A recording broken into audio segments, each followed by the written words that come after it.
We did an Italian island, so we had to balance it out with a Greek one called Crete. So here are the stadiums and arenas of Crete, Greece. As you can probably see, Theodoros Vardinogiannis Stadium is situated just a stone's throw from the sea. But another little tidbit that's not plain to see was that the stadium was built on the remnants of an Armenian cemetery. To be clear, it wasn't an untouched cemetery that they flattened to build a stadium on. It had already been largely destroyed by the German military in World War II. There is still a small section of it remaining out front. The Hellenic Football Federation has never scheduled a match against Armenia at this ground. I think they might be worried about some sort of curse. Like many grounds in Greece, this stadium has been shaped by its surrounds. They've made the most of the space that was available to them, which has led to some oddly shaped stands. I like that though. Cemetery is boring. I meant to say symmetry is boring. But yes, cemeteries are generally boring as well. I wouldn't be caught dead at one. This arena looks a little out of place in this rugged plot of land just south of the airport, but at least it wasn't built on top of dead people.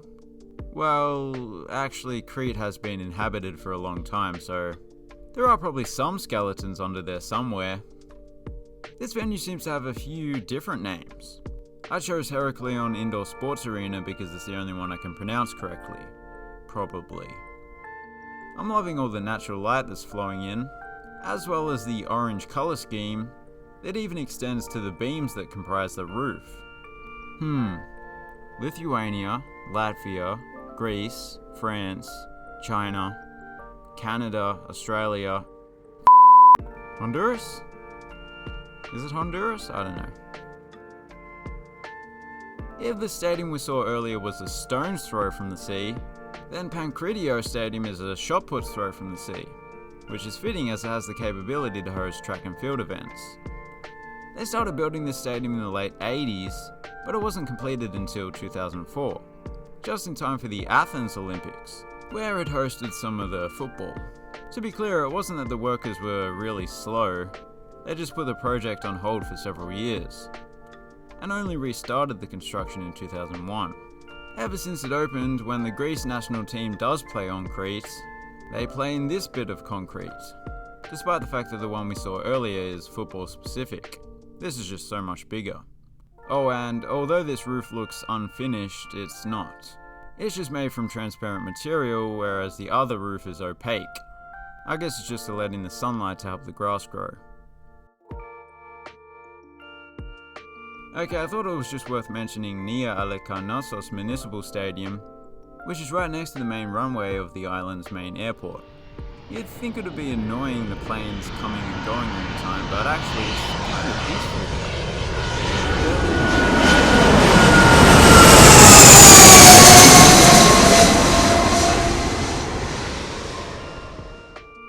I also feel compelled to mention Eleftheria Sports Stadium, because it's bordered by the Venetian walls of Heraklion, which were built in the 15th century.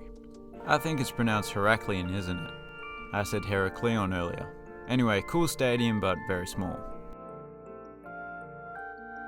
Leaving Heraklion, we have Perivolia Municipal Stadium, which is situated in a more rural setting on the outskirts of the island's second biggest city. Before a €600,000 renovation in 2012, the stadium looked right at home amongst the farmland. But it is now a modern football stadium that even hosted first-tier football for a while, when a team called Platanias played here. They were the reason for the renovation in the first place. However, not only do they no longer play here, but they just kept on getting relegated and either dissolved or playing in the sort of league where there are more donkeys than people watching the game. The pandemic certainly didn't help them along. Chania FC are still going strong in the second tier though. Rather than a stone's throw or a shot put's throw, I've decided to be more precise with Chania Kladissos Indoor Hall. It is situated just 512 donkey tails away from the sea, which is around 300 meters. So if the basketball game turns into a blowout and you're getting bored, you can simply go out and get a surfboard. Maybe a paddleboard would be more appropriate, it's looking pretty flat out there. almost as if the water is completely static. That's called Cladissos Beach, by the way. Anyway, let's head back inside. This interior is pretty similar to the arena we saw earlier, minus the baseline seating.